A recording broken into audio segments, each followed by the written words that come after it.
Assalamualaikum warahmatullahi wabarakatuh. Alhamdulillahirrabbilalamin. Di hari yang ke-19 di bulan puasa ini, kita tetap berdoa kepada Allah, mudah-mudahan puasa kita menjadi puasa yang penuh barokah, penuh manfaat, dan mudah-mudahan puasa yang kita lakukan senantiasa menjadikan kita menjadi orang yang bertakwa kepada Allah Subhanahu wa taala.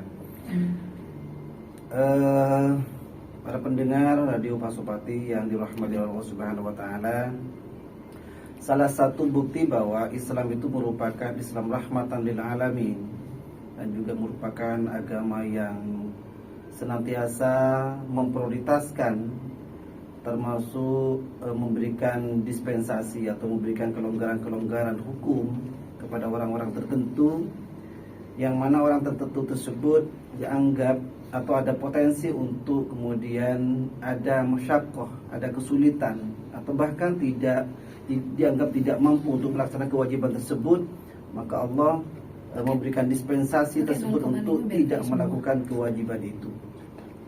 Di dalam puasa juga begitu. Allah menyampaikan dalam Al-Quran, mengatakan bahwa wa in kana minkum maridun aw ala safarin fa'iddatun min ayyamin ukhra. Jikalau Anda shaim, orang muslim, ketika melaksanakan puasa kemudian dalam kondisi bepergian atau dalam kondisi sakit, maka fa'iddatun min ayyamin ukhra, maka Allah memperbolehkan melaksanakan puasa di hari-hari lainnya.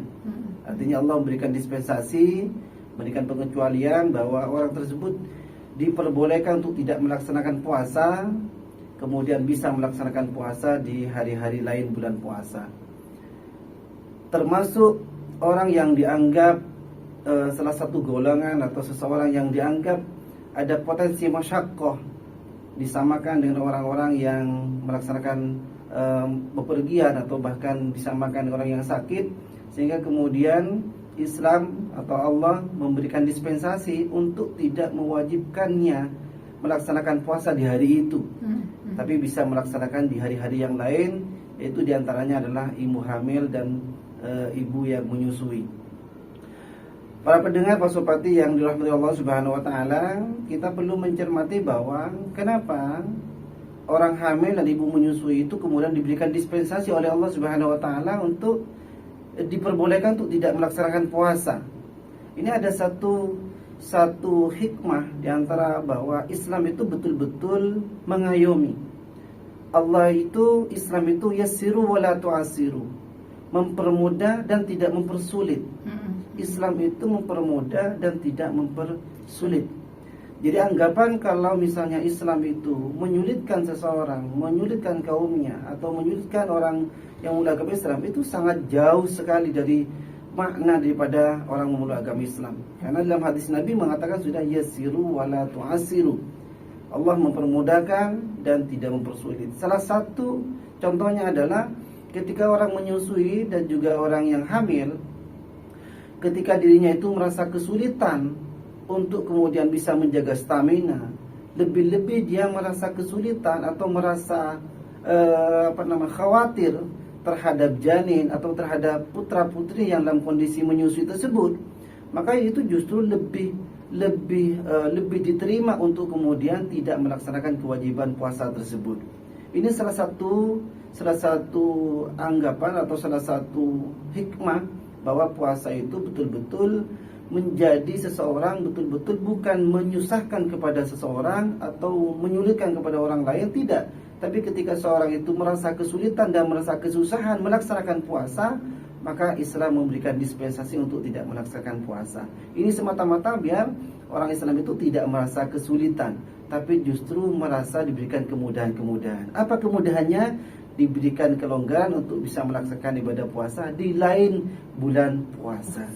Nah, itu pun kalau juga masih dalam kondisi tidak merasa kesulitan di bulan Syawalnya, setelah bulan puasa tidak merasa kesulitan. Tapi ketika di bulan puasa misalnya dia masih hamil, kemudian di bulan setelah bulan puasa masih hamil selama 4 bulan misalnya, baru lahir, setelah itu menyusui lagi, sehingga tidak ada potensi atau tidak ada kesempatan untuk kemudian seseorang itu untuk mengganti puasanya. Bagaimana kemudian? Ya silakan, tidak apa-apa kemudian tidak mengganti puasanya ketika dia masih dalam kondisi merasa kesulitan. Kapan menggantinya? Ketika dia sudah punya kesempatan untuk menggantinya. Subhanallah, ini betul-betul bukti bahwa Islam itu betul-betul rahmatan lil alamin. Nah, itu. Kemudian bagaimana cara seseorang itu kemudian untuk menggantinya, Ustaz? Para madzhabul arba'ah ada banyak pendapat. Yang kita ketahui bahwa Imam Syafi'i mengatakan bahwa orang yang menyusui ataupun orang yang hamil, ketika dirinya itu hanya khawatir kepada dirinya sendiri, menjaga staminanya sendiri, maka seseorang tersebut itu hanya diberikan kewajiban untuk melaksanakan qadha saja. Jadi hanya diberikan kewajiban untuk mengqadha puasanya, berapa hari dia yang tidak puasa di bulan Ramadan itu, maka orang tersebut hanya diberikan kewajiban untuk mengqadhanya saja. Beda halnya ketika seseorang itu, perempuan itu, di samping dia sudah menyusui, di samping dia itu hamil, kemudian di sisi yang lain itu juga punya kekhawatiran terhadap anak atau terhadap janin yang dikandungnya itu, maka di samping dia itu mempunyai kewajiban mengqadha, di samping itu pula juga diberikan kewajiban membayar fidyah. Apa fidyahnya? Fidyahnya itu membayar satu sok dari makanan-makanan keseharian. Kalau misalnya satu sok itu sama halnya dengan, kalau diukur dengan kilogram, itu sama halnya dengan 3 kilogram beras.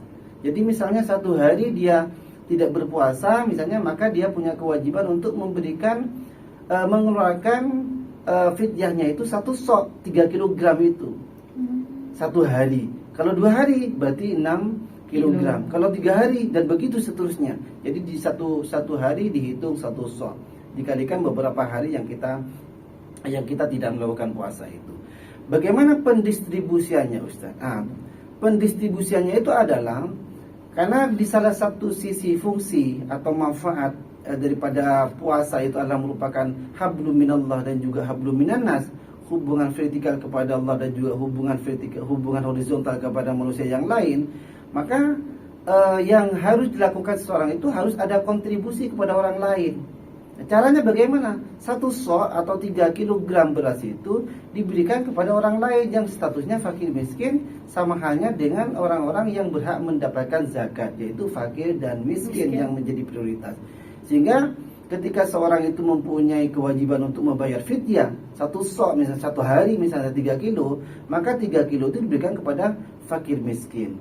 3 kilogram itu diberikan kepada orang fakir miskin. Berapa jumlahnya? Ya 1 orang misalnya. Kalau dia cukup 1 orang ya 1 orang. Kalau misalnya 3 kilo itu cukup untuk 2 orang ya 2 orang misalnya. Itu gambaran bahwa tidak hanya puasa sendiri yang kemudian punya makna hablum minallah, hubungan kepada Allah, hubungan vertikal kepada Allah, tapi puasa sendiri itu juga punya hubungan kepada manusia yang lain. Terbukti salah satunya ketika seseorang itu diberikan kewajiban fidyah, maka fidyahnya itu punya potensi untuk membantu kepada orang lain dengan cara memberikan 1 sok atau 3 kilogram setiap harinya itu diberikan kepada fakir miskin. Silakan banyak cara untuk menuju Roma. Untuk bagaimana caranya untuk membantu fakir miskin, banyak cara, silakan. Apa itu diberikan berasnya, silakan. Atau kemudian diundang dengan cara makan buka bersama misalnya, silakan. Atau bukan bahkan dengan cara-cara yang lain yang sekiranya bisa membantu kepada orang lain. Mungkin itu sebatas prolog. Oke, luar biasa sekali. Ini saya memang sepertinya tema ini ditunggu-tunggu oleh teman saya. Karena ada beberapa teman saya yang baru saja melahirkan, baru saja semalam saya tetele, Ustaz. Terus juga tadi juga sempat bertemu dengan teman saya yang juga menyusui, tapi jadinya dia tidak berpuasa. Tadi sempat ngobrol di rumahnya dan sepertinya ini pas sekali temanya. Saya barusan ngechat. Coba dengerin, ini pas dengan suasana. Baik, bukan hanya temannya saya saja, tapi siapapun pendengar Radio Pasopati yang ingin bergabung bersama kita untuk mencari tahu lebih banyak tentang hukum daripada wanita yang sedang menyusui ataupun juga melahirkan, apakah boleh berpuasa, bisa bergabung bersama kita ya di line telepon yang mungkin sudah Anda simpan semuanya seperti biasa di sehari-hari ya. Tapi sebelum itu Ustaz, saya penasaran tentang ini. Tadi kan disebutkan manakala beras itu banyaknya 3 kilogram ya. 1 sok sama dengan kalau kita ukur atau kalau kita ganti dengan beras itu satu sok itu ukurannya 3 kg, 2,5 atau diakumulasikan jadi 3 kg. Itu satu sok begitu. Siap. Nah, 3 kg itu jenis berasnya seperti apa Ustadz? Soalnya kan kalau di zakat fitrah itu informasi masyarakat seperti saya orang awam itu biasanya kamu harus berzakat fitrah sebagaimana beras yang kamu konsumsi. Jika beras yang kamu konsumsi itu premium, maka kamu harus berzakat fitrah yang premium. Nah, bagaimana dengan yang perihal ibu menyusui dan melahirkan? Apakah juga sama, Ustaz? Sebenarnya kan begini, Islam itu adalah merupakan salah satu ajaran yang ada istilahnya pemerataan. Tidak ada istilahnya masyarakat yang miskin dan masyarakat yang kaya begitu. Kalau yang kaya kemudian hanya makan beras yang bagus-bagus, sementara yang miskin tidak boleh makan beras yang bagus-bagus. Karena tidak begitu ya. Bukan itu tujuan untuk disyariatkan agama Islam itu. Justru Islam itu mengajarkan bahwa adanya fidyah, adanya kafarat misalnya ya, atau adanya kaitan-kaitan misalnya seperti zakat, pokoknya kaitannya dengan orang lain. Maka Islam itu sangat menganjurkan bagaimana orang yang miskin, yang mustahiquz zakat misalnya, orang-orang yang berhak menerima zakat, atau orang-orang yang berhak menerima santunan dan sebagainya, itu pernah pengalaman sebagaimana orang yang dilakukan oleh orang-orang yang kaya. Karena yang namanya istilahnya masyarakat itu, yang namanya rasa kan nggak mungkin kalau rasanya orang kaya rasa enak-enak terus kalau yang nggak enak nggak masuk, nggak mungkin. Orang yang kaya, orang yang miskin juga begitu. Orang miskin misalnya kalau yang enak-enak nggak masuk, misalnya kalau yang nggak enak masuk. Saya kira tidak begitu. Yang kaya merasa enak ketika makan nasi yang enak. Saya kira yang miskin juga pingin makan sesuatu yang enak juga. Salah satu caranya untuk kemudian biar ini tidak timpang istilahnya, perbedaan itu tidak mencolok antara si kaya dan yang miskin, maka salah satu cara Islam itu bagaimana yang dikeluarkan dirinya itu sebagaimana apa yang dikonsumsi dirinya.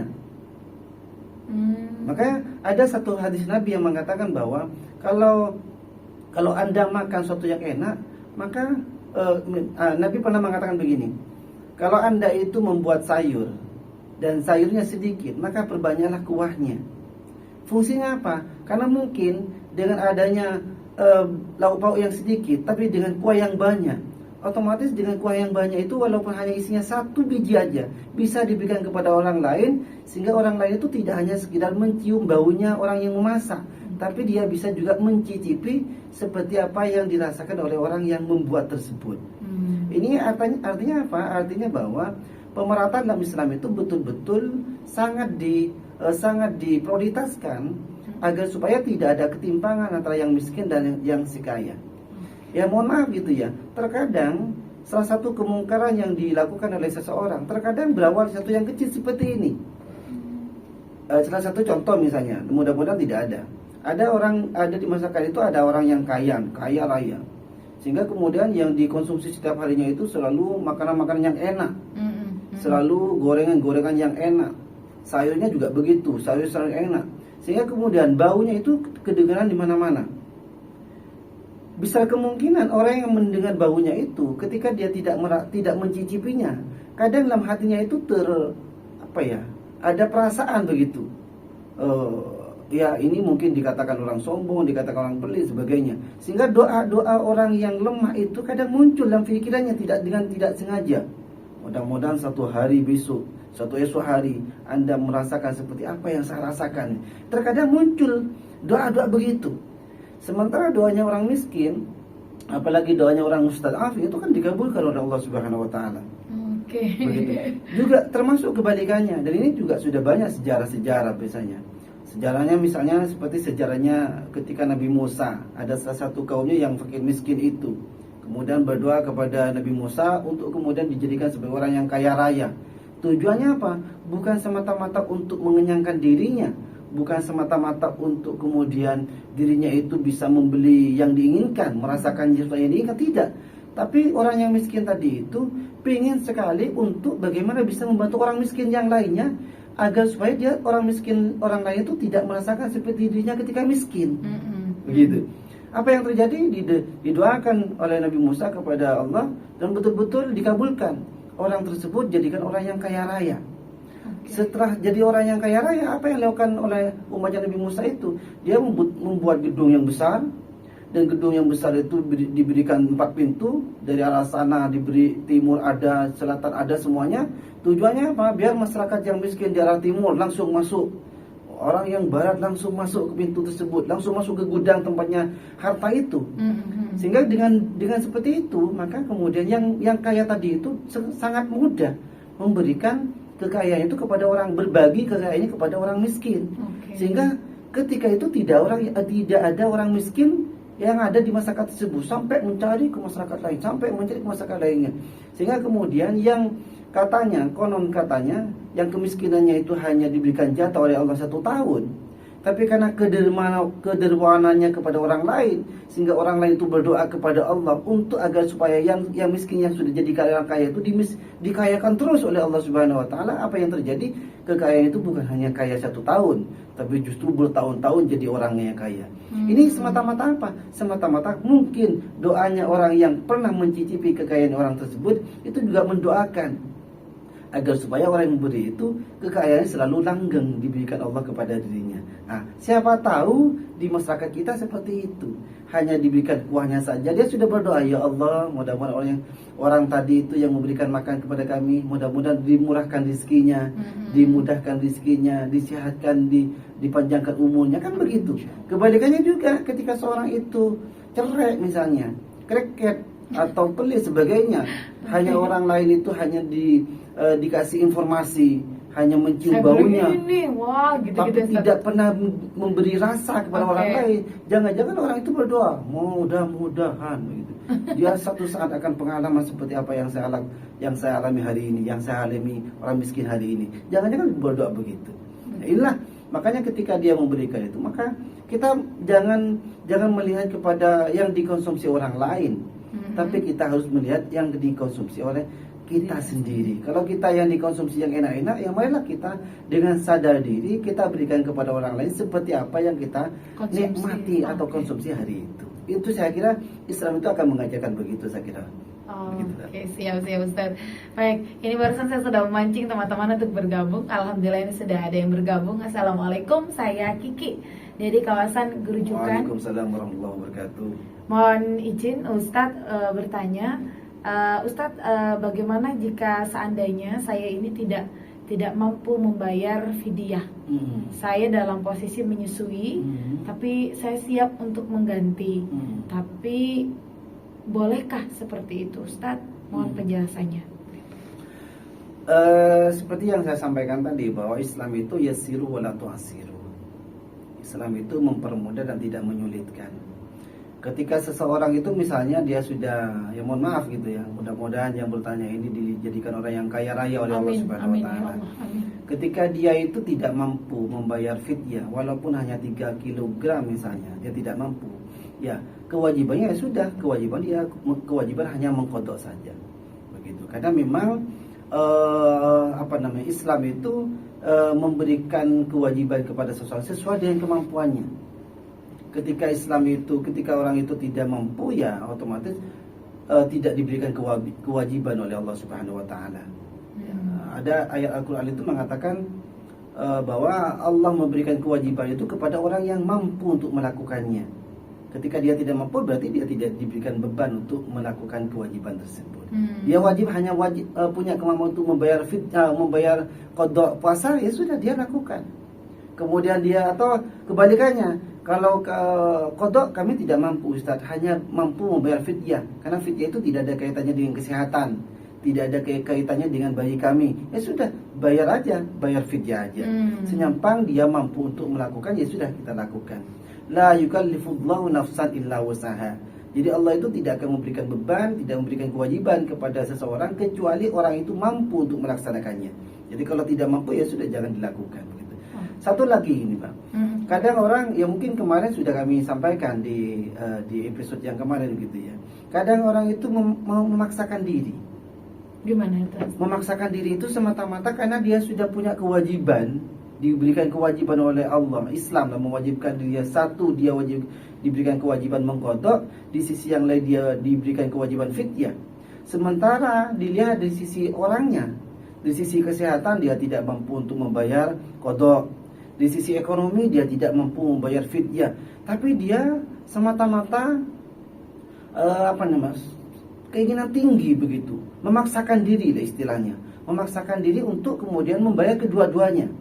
Dia tidak mampu untuk mengqada puasa semata-mata karena lemah, bahkan konsekuensinya kepada bayi atau kepada janin yang dikandungnya, tapi dia memaksakan diri untuk puasa. Ini saya kira nggak boleh begitu. Bahkan bisa haram ini. Seharusnya dia mendapatkan pahala, tapi justru dia mendapatkan dosa. Kenapa dosa? Karena pengaruhnya kepada dirinya sendiri, pengaruhnya dia kepada orang lain atau kepada janinnya. Istilahnya itu adalah darurat gitu ya. Ada darurahnya, ada mudaratnya. Justru bukan pahala yang didapatkan, tapi justru dosa yang dia dapatkan. Kalau sampai bayar fidyahnya dengan berhutang begitu ya Ustadz, karena merasa punya beban moral begitu, beban, wah saya kalau nggak bayar nih kayaknya hati nggak tenang nih, pinjam duit dulu gitu, itu gimana Ustadz? Apalagi Islam itu kan begini, ada kewajiban yang sifatnya segera dilaksanakan, ada yang sifatnya tidak wajib segera untuk dilaksanakan. Kewajiban yang segera dilaksanakan itu ketika dia sudah punya kemampuan dohir ataupun batin. Kalau misalnya mau mengganti kodoknya, dia sudah punya kemampuan untuk mengkodoknya. Tanda kutip dia punya kemampuan, ya kemampuan ini otomatis kan yang tahu dirinya sendiri. Iya. Istilahnya itu faham dirinya sendiri kan. Kalau dia merasa sudah punya kewajiban atau punya kemampuan untuk mengkodok puasanya, ya sudah lakukan, jangan menunda waktu. Ya sudah besok insya Allah saya sehat, jangan menunda waktu. Ketika dia punya kemampuan untuk hari itu, ya sudah lakukan puasa hari itu, kodok puasa hari itu. Termasuk bayar fidyah. Ketika dia punya rezeki misalnya, punya rezeki 100.000 misalnya, dan 100.000 itu tidak ada suatu yang terdesak untuk kemudian dibelanjakan, dan ada kesempatan untuk membayar fidyahnya, sudah kita bayarkan, berikan beras 3 kg. Sudah itu diberikan kepada fakir miskin. Saya kira selesai. Ini yang wajib disegerakan. Ada lagi kewajiban itu yang tidak wajib untuk disegerakan. Bagaimana ketika seorang itu masih belum punya kemampuan, baik mampu secara dohir ataupun mampu secara batin, dia masih menyusui, dan kemudian anaknya itu masih sangat butuh kepada teteknya ibu tersebut. Nah, maka nggak boleh kemudian menyegerakan untuk melakukan puasa, karena semata-mata menjaga anaknya. Termasuk dia punya harta, tapi hartanya itu hanya cukup untuk kebutuhan-kebutuhan yang sifatnya daruriyat, kebutuhan-kebutuhan yang sifatnya mendesak. Ya sudah, jangan membayar dulu, jangan bayar fidyah yang semata-mata ingin mengeluarkan fidyahnya, jangan. Nanti bisa-bisa kita ini kan jadi lilin, mengeluarkan sesuatu semata-mata biar bermanfaat kepada orang lain, sementara kita itu terbakar, sementara kita ini darurat misalnya, itu jangan. Kita bisa jadi lilin nanti, bisa menerangi orang lain sementara dirinya sendiri terbakar. Ini juga tidak boleh dilakukan.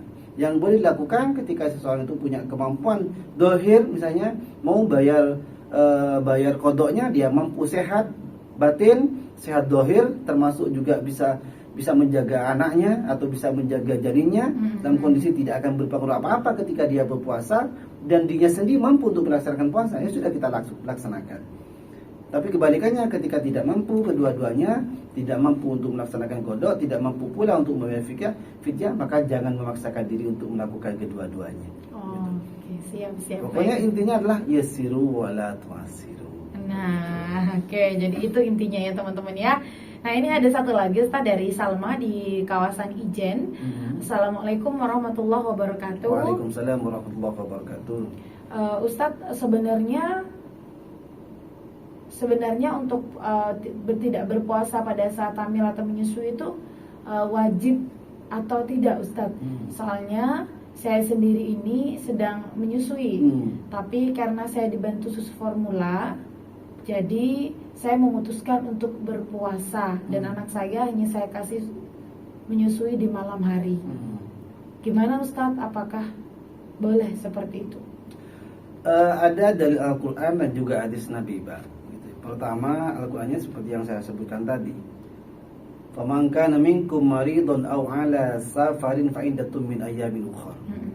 Barang siapa yang di antara kalian dalam kondisi berpuasa, kemudian Anda itu melaksanakan bepergian atau bahkan sakit, maka diperbolehkan untuk tidak berpuasa di hari itu dan menggantinya di hari-hari yang lain. Gitu. Kemudian berkaitan dengan orang hamil, orang menyusui, itu dianalogikan, ya, dikiaskan dengan orang yang sakit. Kenapa sakit tidak diberikan kewajiban melaksanakan puasa di hari itu? Karena ada masyaqqah, ada merasa kesulitan untuk melaksanakan puasa. Termasuk juga ibu hamil, orang menyusui itu juga ada masyaqqah di dalamnya, ada kesulitan untuk kemudian ketika dia menyusui, maka diperbolehkan. Maka ini analogi dari Al-Quran. Kemudian ada hadis Nabi juga mengatakan bahwa Innallaha azza wa jalla wada'a lil musafiri satra salati wa 'alal musafiri wal hamil wal murdi as-shauma aw as-siyama. Jadi Allah Subhanahu wa taala memberikan dispensasi dua hal. Pertama dispensasi salat, nomor dua dispensasi puasa. Dispensasi salat itu diberikan dispensasi kepada orang yang musafir. Bahwa musafir itu berikan dispensasi. Apa dispensasinya? Bisa melaksanakan jamak dan qashar. Jadi bisa diberikan separuh kewajiban daripada salat. Satu salat separuh daripada salat. Kalau duhur 4 rakaat, ketika dia musafir bisa melaksanakan 2 rakaat dengan cara jamak dan qashar. Jadi mengqashar salatnya. Bahkan bukan hanya itu, bisa mengqadanya. Seharusnya asal dilaksanakan dari jam 3 sampai jam 5 misalnya, tapi dalam kondisi musafir, maka dia bisa melaksanakan di waktu duhur dengan cara menjamak antara duhur dan asar. Itu untuk dispensasi sholat. Kemudian nomor 2 ada dispensasi puasa. Nah, dispensasi puasa ini berlaku kepada 3 orang. 1 kepada musyafir, kemudian nomor 2 kepada orang yang menyusui, termasuk orang yang hamil. Sakit di mana? Ya sakit sama dengan orang yang menyusui dan orang yang hamil, sama-sama musyaqqahnya. Dispensasi apa? Dispensasi untuk tidak melaksanakan puasa. Itu dalil yang menguatkan kepada kita sehingga kita ini merasa punya dasar hukum untuk kemudian ketika kita ini dalam kondisi seperti yang disampaikan tadi, kondisi hamil atau kondisi menyusui atau kondisi musafir, maka kita tidak boleh takut untuk tidak melakukan puasa di hari itu. Kenapa? Karena kita ada undang-undangnya. Jadi ada dasarnya kita itu. Sama dengan begini caranya. Silakan masuk ke radio Pasopati misalnya, bagi orang yang mendapatkan undangan. Nah, dia sudah bawa undangan, maka jangan takut untuk masuk ke dalamnya. Kenapa? Karena undangan ini jadi dasar. Tapi bagi orang yang tidak punya undangan, jangan macam-macam. Nah, begitu. Bagi orang yang tidak hamil atau bahkan pura-pura hamil, di dalam perutnya diisi macam-macam misalnya, hanya semata-mata dia dikira hamil, kok kemudian dia tidak puasa, ya nggak boleh ini. Siap. Bisa-bisa dikena dosa 2 kali ini. Satu, dosa berbohong, nomor 2 dosa tidak berpuasa. Wah, malaikat mau di-prank. Baik, Ustadz, ini sudah di menit ke-25. Kita harus mengakhiri perbincangan kita karena buka puasa di menit ke-34 begitu, Ustadz. Monggo, closing statement terlebih dahulu, Ustadz. Bismillahirrahmanirrahim. Bahwa puasa kita pahami sebagai bentuk hubungan kita kepada Allah, sebagai bentuk hubungan sarana prasarana hubungan kita kepada manusia yang lain. Begitu juga Islam mengajarkan kepada kita itu Islam itu mengajarkan kepada kita untuk memberikan kemudahan. Islam tidak mengajarkan kepada kita untuk melakukan sesuatu yang sulit untuk kita lakukan. Termasuk dalam konteks hari ini adalah ibu hamil, termasuk ibu yang menyusui, dalam kondisi yang sekiranya bisa mengganggu kepada dirinya sendiri dari sisi kesehatan, atau bahkan misalnya punya dampak negatif kepada yang kita susui, atau bahkan kepada janin yang kita kandungnya, maka Islam tidak memaksakan Anda untuk melakukan itu.